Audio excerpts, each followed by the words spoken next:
Welcome back for today's video where I'm going to be filling out a hypothetical 2020 electoral college map between Bernie Sanders and Donald Trump. And going to be talking about Bernie Sanders here because he has officially thrown his hat in the ring and announced that he is going to be running for the presidency in 2020. Now, Bernie Sanders, he has a lot going for him this time around that he didn't have back in 2016 that gives him kind of a built-in advantage. He's going to be a force to be reckoned with within this Democratic primary process. Starting off, he has overwhelming name recognition in 2020, which is very important in having success, especially in a field that's getting bigger and bigger by the week. Having the ability to separate yourself from the pack in terms of having that overwhelming name recognition is very important, specifically when a field is as crowded as this. And then also his grassroots support that he was able to build up back in 2016 is starting right off the ground and running here for Sanders in 2020. That email list, small dollar donations. In terms of all the candidates that are running in 2020, I don't think any of them are going to be able to rival Sanders in what he's been able to build up and what he'll continue to build going into primary season with that high level of grassroots support and small dollar donations. Now, in terms of what we've seen with the polls, it's a situation where the two candidates with the most name recognition, Joe Biden and Bernie Sanders, have separated themselves from the rest of the pack. But you also have Biden, who is a little bit ahead of Sanders consistently in a lot of these polls. But in terms of approval numbers, Sanders does extremely well amongst the 2020 Democratic primary field amongst minorities, such as African Americans, as well as Latinos. He's also doing very well in his approval numbers amongst women, as well as young voters. And it's really not even close when we take a look at the cross-section of voters. If we're looking at those under the age of 40, Bernie Sanders is absolutely crushing the field that is currently announced that they're going to be running, and having that young support can definitely help Sanders in trying to outperform what the polls are currently saying about him. And there's a couple of things here where these polls tend to have their models where they statistically project what you can expect to see in a primary in terms of the amount of voters that you're going to get from each age category. But Sanders, he could possibly get a surge model because of higher participation amongst young voters who typically don't turn out as well in primaries as the older age demographics. Also, he's the anti-establishment candidate. That really boosted his chances back in 2016, getting a lot of these unlikely voters to come out and participate in the political process. He can also do that this time around with those anti-establishment voters who want something different than just the mainstream, moderate, establishment-backed candidates within the Democratic Party. Now, he has to close a gap right now between himself and Joe Biden. Biden hasn't officially announced, so if you have a situation where Biden doesn't announce, that makes Bernie Sanders the clear frontrunner. But if Biden did announce, there are some ways that Bernie Sanders could try to catch him. And it being their history and track record on a lot of important issues, things such as the war in Iraq, Biden was supporting it. Bernie Sanders, of course, was one of the only people who voted against it in the Senate way back in the day. But also more recently, Joe Biden's support of TPP, for instance, where Bernie has been against it. If we go back to the 90s, Joe Biden, a strong supporter of the crimes bill, which was really devastating to the African American community, where Bernie Sanders was against it. The list goes on and on. Also, we can take a look at Joe Biden back in 2018 in a very competitive congressional House district in the state of Michigan. He went and actually helped Republican Fred Upton go on and push him over the line in winning his election bid in what was, like I said, a very competitive matchup, a winnable district for the Democrats. You know, they say, a lot of people within the establishment wing of the Democratic Party, that Bernie Sanders, he's not even a Democrat, so why would he even run? But they would never say anything like that about Joe Biden, even though he's going out there and helping a Republican like Fred Upton, where we've never seen Bernie Sanders do anything like that in terms of boosting the electoral chances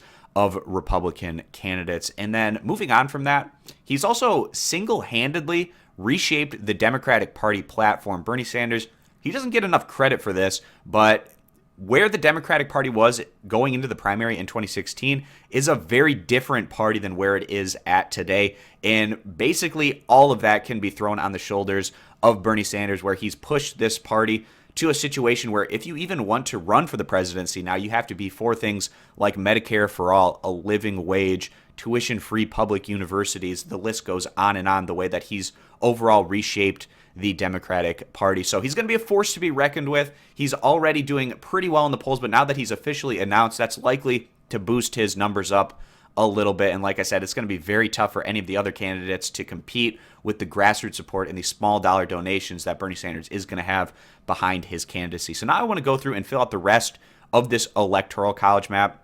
I'm going to start out west, move my way into the southeast, go up to the northeast, and then finish in the all-important Midwest. So starting out here, the Southwest is an area where the Democrats have continued to gain a lot of ground, particularly in the states of Nevada and Colorado, which are becoming more consistent for the Democrats, it seems, on a year-to-year basis. This is also an area of the country where the Democrats are gaining because of the demographics that are more favorable to their party. It would be really shocking if Bernie Sanders, in particular, wasn't able to win Colorado as well as Nevada after Hillary Clinton was able to win these two states in competitive fashion back in 2016. But also Arizona. We saw one poll recently where a generic Democrat had a 4-point lead over Donald Trump, and Trump didn't do all that well in Arizona back in 2016, winning it by about 3.5 percentage points.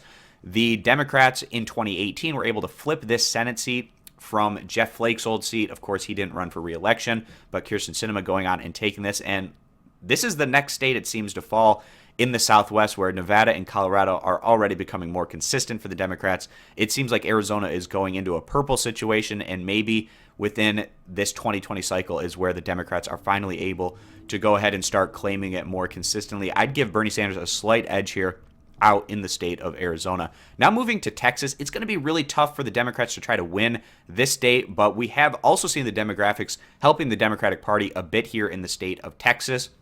Hillary Clinton lost the state by single digits, but it was still, I believe, around 8 or 9 percentage points. So a pretty big gap there back in 2016. If you have a candidate, perhaps like a Beto O'Rourke, might have a chance to go on and take the state. Even candidates like a Bernie Sanders or Joe Biden could have an outside shot at perhaps going on and upsetting in the state of Texas. But still, at this point in time, you'd have to give the lean over to Donald Trump and the Republicans until we actually see some Democrats either doing much better in the polls in these head-to-head matchups or proving that they can actually win these statewide elections.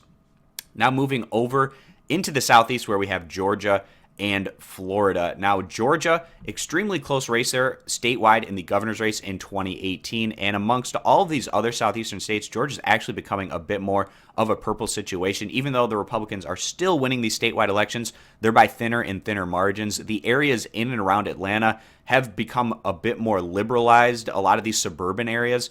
And that's where the population is within the state of Georgia. So having these districts in and around Atlanta that are becoming a bit more competitive is kind of changing the whole scene within this state and making it a lot more competitive. Perhaps Joe Biden or Bernie Sanders have a strong enough brand where they can go into Georgia and maybe close the gap, make things really interesting with Donald Trump, but still at the end of the day, I'd give the slight lean over to Trump and the Republicans. There's also going to be a really competitive 2020 Senate race within Georgia that's going to be worth watching out for. Now, Florida, back in 2018, was one of the few states where the Republicans actually performed quite a bit better than what people were expecting.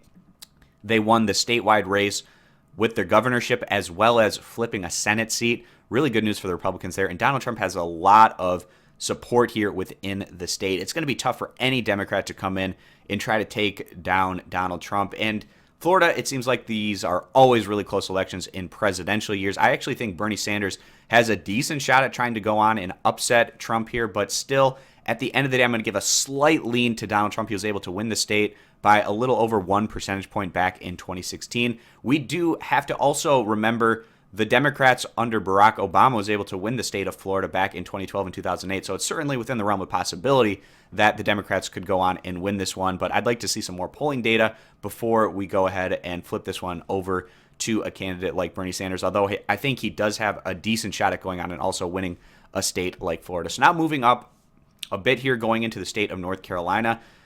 And we've seen Democrats do a little bit better here recently. The governor's race in North Carolina, of course, went to the Democrats fairly recently. And also, the last time the Democrats won the state in a presidential year was all the way back in 2008, which was a really strong showing from Barack Obama. It has a very high African American population in the state of North Carolina, which helps the Democrats' chances here.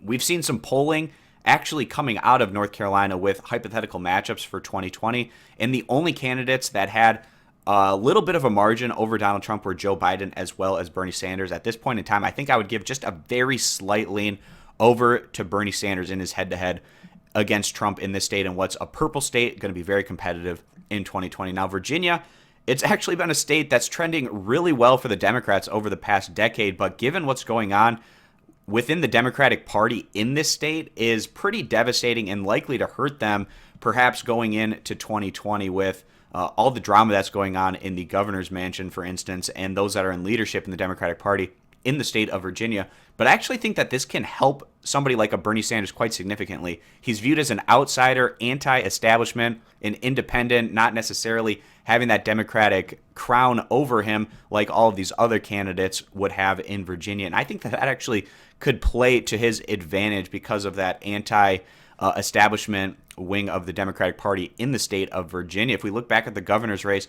Bernie Sanders refused to come out and endorse Northam after he had endorsed his primary opponent in that race, and a lot of establishment Democrats were furious at Bernie Sanders for this. But now, of course, we look at hindsight, and it seems like this is almost always the case with Bernie Sanders, where if we go hindsight, he was right not to do so in going in and not supporting Northam was definitely the right way to go for him in that one. I think that can help him here. I would give Virginia as a pretty decent lean over to Bernie Sanders in that result. So now going up into the Northeast, and this is where I think Bernie Sanders can do extremely well. Of course, he is the senator from Vermont. That means I think New Hampshire is pretty much a lock for Bernie Sanders to go on and take. Maybe you give it one lean over because it is a bit more of a moderate state than the rest of these northeastern states, but it would be shocking if Sanders wasn't able to pick up that result. But also, the 2nd Congressional District of Maine, the Democrats were able to pick it up in 2018 because of ranked choice voting. That can also help Sanders here, of course, in 2020. And again, I think that this is an area where Bernie Sanders can do very well. Going to just put it as a lean to him because Donald Trump did so well here back in 2016. But I wouldn't even be surprised if he was able to win it straight up without taking in ranked choice voting into consideration. So now going in to the Midwest, which is where these are always won. And this is an area where I think Bernie Sanders can do extremely well. There's a lot of white working class voters who have a lot of support for Bernie Sanders and his campaign. If we look back in 2016, where in his head-to-head matchup against Hillary Clinton, he was able to win in primary states like Minnesota, Wisconsin, Michigan. Iowa was basically a tie, and that was before people even really knew a whole lot about Bernie Sanders. But also, if we take a look at Nebraska's 2nd Congressional District, it was extremely close back in 2018. The DCCC pretty much abandoned the very progressive Democrat that was running in this district, Kara Eastman, and she was still almost able to go on and win it, lost it by about 2 percentage points. I think that, particularly within the Midwest, as well as even some of these plain states, Bernie Sanders can do very well. Starting off with Nebraska's 2nd Congressional District, I give him the lean in this one in his head-to-head matchup against Trump. And before going through and filling out the rest of these Midwestern states, I also think that there's a case to be made where Bernie Sanders could actually do pretty well in very competitive, possibly in very Republican presidential-leaning states like Montana, Kansas, Missouri, Kentucky, West Virginia, and Indiana. Of course, Hillary Clinton coming up way short in these states, but she's not the kind of candidate that can do well in these types of areas where I think Bernie Sanders can do a lot better and have a lot more success in these particular results. I'd love to see some polling data, head-to-head matchup between Bernie Sanders and Donald Trump in some of these interesting, what would be considered safe Republican states anyways in a presidential year. But now going through, starting off, Minnesota, a very left-leaning, at least more left-leaning than your typical Midwestern state. Probably the only other Midwestern state that you'd put further to the left than Minnesota would be Illinois. That would be a very safe one, we feel, for Bernie Sanders. Moving over, Michigan, Pennsylvania, and Wisconsin, all states where Democrats were able to win the Senate races and statewide, as well as the governor's statewide races back in 2018. Things are trending very well for the Democrats here in 2020. And if they pick the right kind of candidate, such as a Bernie Sanders, I actually think that these would be pretty safe results. Even if we go back to 2016, Sanders in his head-to-head matchup against Trump was having consistent double-digit leads over Donald Trump in Wisconsin, Michigan, and Pennsylvania that Hillary Clinton simply did not have in the polls in terms of that margin over Donald Trump. So we would actually put these as one step below being locks for Bernie Sanders against Donald Trump. And then that puts us Iowa and Ohio, two states that the Democrats were able to win in 2008 and 2012, but came up short in 2016. These, again, are areas where I think that Bernie Sanders can do very well. There's a lot of similar voters in Iowa, in Ohio that we see in states like, of course, Michigan, Wisconsin, Minnesota, and Pennsylvania. I'd actually give just a very slight lean to Sanders in Ohio as well as Iowa in what would be likely very competitive results. So at the end of the day, this is how I currently have the Electoral College playing out in a head-to-head matchup between Bernie Sanders and Donald Trump. Bernie Sanders at 330 electoral votes, Trump at 208. Even if I would give these slight lean areas over to Trump, it would still only put him into a situation where he would have 260 electoral votes, which isn't enough to reach that 270 that you need. Now, you could also make a case that Bernie Sanders could possibly win Florida. That would make it even more of a landslide, 359 to 179. But again, this is where I have it finishing up 330 to 208. And that's going to wrap up this video, guys. Thanks for stopping on in. Consider subscribing for more, and I hope to see you back here for future videos.